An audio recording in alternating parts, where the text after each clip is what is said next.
عليا حط ايده ناحية ظهري، خد الطبنجة بتاعتي.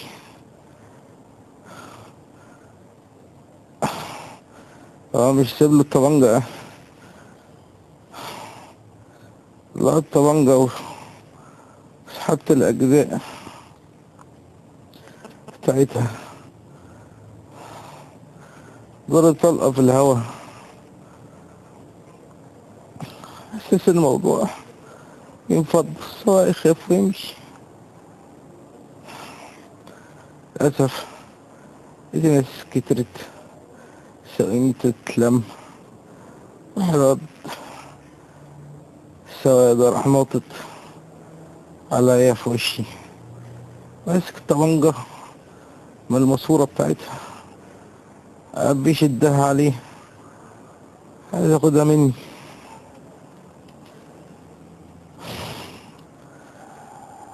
فضلت اشد الطبنجة منه مفيش فايدة، مش راضي يسيبها. مع الشد والجذب ده صباعي على التتك بتاع الطبنجة. انا عشان كنت ضارب طلقة في الهوا، الطبنجة سحبت طلقة كمان في الماسورة. صباعي جاي في التتك، طلقة طلعت في وشه مطرح ما كان شدد الماسورة عليه، طلعت في رقبته، اترمى على الأرض، وبص لقيته واقع على الأرض، دمه طلع منه. جاي جري عليه شايله، عايز احطه عندي في عربيتي. الحق دي مستشفى اسعفه،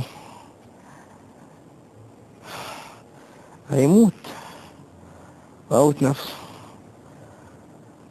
حطيته جوه في العربية، مجرد ما حطيته الناس كلها راحت ملمومة عليا.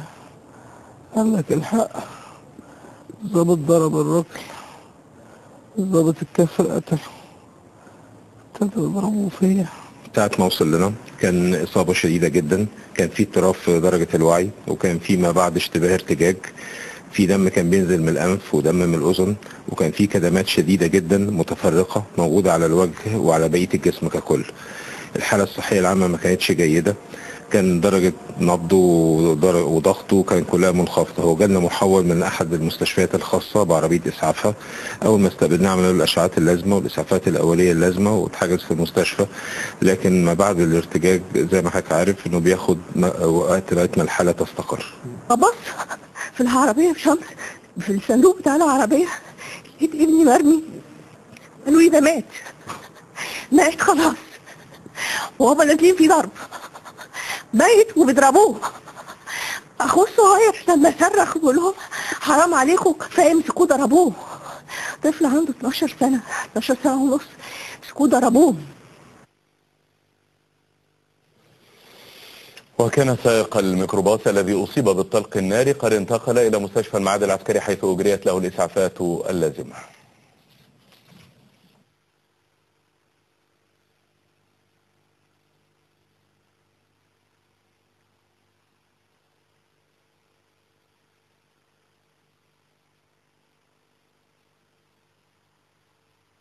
لقيت عربيه بتدي كلاكسات ورايا، فبقول له حضرتك ميدان الجزائر اكبر ميدان في المعادي، اكبر ميدان في المعادي.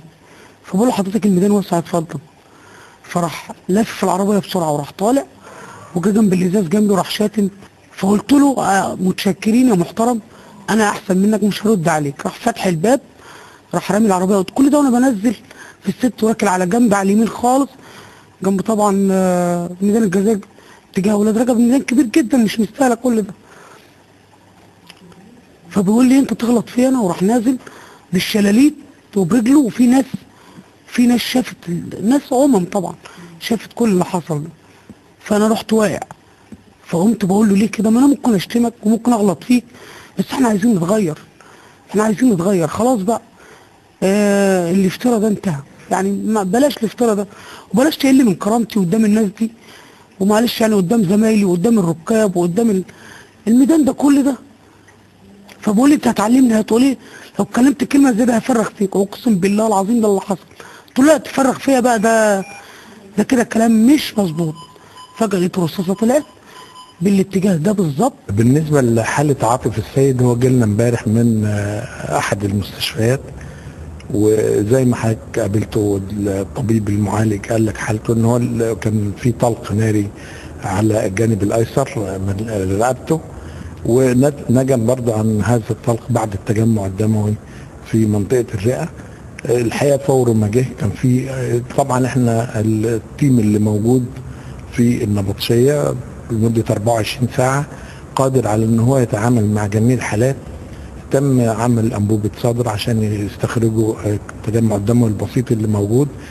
تم الاوعيه قاموا بدورهم الطبي. الحاله حاليا مستقره بدرجه كبيره جدا.